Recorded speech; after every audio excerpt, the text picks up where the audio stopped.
আসসালামু আলাইকুম। আমি জনগণের মাঝে কিছু কথা বলতে চাই এবং প্লাস ইলিয়াস ভাইকেও আমি কিছু কথা বলতে চাই এবং ইলিয়াস ভাইকে যে বলবো সেটি হলো সহমর্মিতা জানিয়ে আমরা ইলিয়াস ভাইকে কথা বলবো এবং ইলিয়াস ভাইকে রিকোয়েস্ট করব যে ইলিয়াস ভাই যে সিদ্ধান্ত নিয়ে ফেলেছে সেই সিদ্ধান্তগুলি ইলিয়াস ভাই যেন এখন এই মুহূর্তে আমাদের ক্রান্তিকাল অবস্থা বাংলাদেশ, এই মুহূর্তে যেন ইলিয়াস ভাই এই সিদ্ধান্তগুলো না নেয়। কারণ হলো আমরা বুঝতে পারি দেশ এখন ক্রান্তিকাল অবস্থা চলতেছে।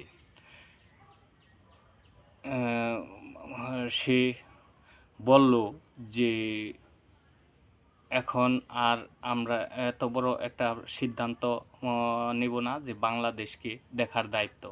কিন্তু বাংলাদেশকে ইলিয়াস ভাইকে আমি বলবো, বাংলাদেশকে আপনারা না দেখলে দেখব কে দেখার লোকগুলা আপনারা প্রবাস থেকে 5ই আগস্টে যে কাজগুলা করে দিছেন, বাংলাদেশ সারা জীবন আপনাদের কথাগুলা মনে রাখবে। তো আপনারা নিশ্চয়ই এই জিনিসটা কখনো হাল ছেড়ে দিবেন না এবং আমাদের জড়ায় গড়ায় ধরবেন এবং আমাদেরকে সঙ্গে রাখবেন। আমরা আপনাদের সাথে আছি। আমরা যেভাবে পারি দেশটাকে এগিয়ে নেওয়ার জন্য চেষ্টা করে যাব। আজ আপনারা থাকবেন না, কাল আমরা থাকব না, সবাই চলে যেতে হবে, কিন্তু বাংলাদেশ টিকে থাকবে এবং বাংলাদেশ সেই লড়াইয়ের মাধ্যমে টিকে থাকতে হবে। আমাদের ছাত্রদেরকে বোঝাতে হবে তারা যদি কোনো অন্যায় করে থাকে, তারা যদি কোনো কিছু করে থাকে, সেগুলা তারা তাদেরকে বলতে হবে, বুঝায় বলতে হবে এবং তারা সেগুলা মেনে নেবে। তবে আপনারা পিছপা হবেন না। অনেক সময় যাবে, দিন যাবে, দিনের পাশাপাশি সেই জিনিসগুলা আমি আপনাকে একটি কথাই বলতে চাই। সেই কথাটি হলো, আমাদের মুখের দিকে তাকিয়ে হলেও ইলিয়াস ভাই আপনাদের যে সংগঠন, আপনাদের যে প্রবাসী সংগঠন, সবাইকে নিয়ে, আমাদেরকে নিয়ে একটা সংখ্যাগরিষ্ঠ জাতি গড়ে তুলুন, যে জাতি আগামী দিনের ভবিষ্যতে মানে ভালো কাজ করে যাবে এবং দেশের জন্য কাজ করে যেতে পারবে। তো আমরা আপনাদেরকে তো আমরা ইনশাল্লাহ চিনে ফেলেছি যে আপনারা কীরকম লোক, আপনারা ভালো মন্দ সব কিছুই আমরা জানি।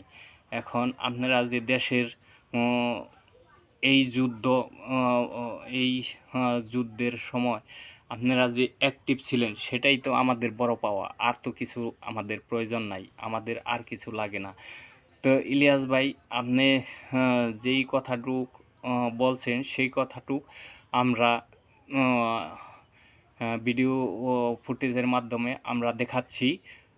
জনগণ সবাই দেখো এবং ইলিয়াস ভাইকে স্বাগতম জানাও এবং ইলিয়াস ভাইকে বলো, সবাই বলবে যে আপনি আমাদের সাথে থাকবেন, আমাদের মাঝে থাকবেন, সারা জীবন আমাদের সাথে থেকে যাবেন। আমি ফুটেজটু দেখাচ্ছি, এই ইলিয়াস ভাইয়ের ফুটেজ। এখন ফুটেজ দেখব থেকে সেটার যাত্রা শুরু করবে ইনশাল্লাহ। আমার এই পত্রিকায় বিজ্ঞাপন আসবে, পত্রিকার ইউটিউব ফেসবুক চ্যানেলের ইনকাম আসবে, ওগুলো নিয়ে নিজের ইউটিউব চ্যানেল আছে, তাইরে নাইরে নিয়ে দেওয়া চলবে, এইভাবে চালায় যাব। আমার দরকার নাই তো এত দেশপ্রেমিক সাজার। এই দেশে দেশপ্রেমিক সাজার পরে 5 তারিখের পর থেকে আমাদের সম্মান, আমাদের সবকিছুই দেখেছি, আর ইচ্ছা নাই। তারপরও এটা তো ছাড়তে পারবো না, কারণ দেশ তো আমার, এখানে কিছু কিছু বিষয় নিয়ে করবো, কিন্তু ওই জায়গাতে আর থাকবো না ভাই। যার যেমনি মনে চায় লুটে পুটে খা, জনগণ শাস্তি দিয়ে দিবে। আমরা 5 তারিখ থেকে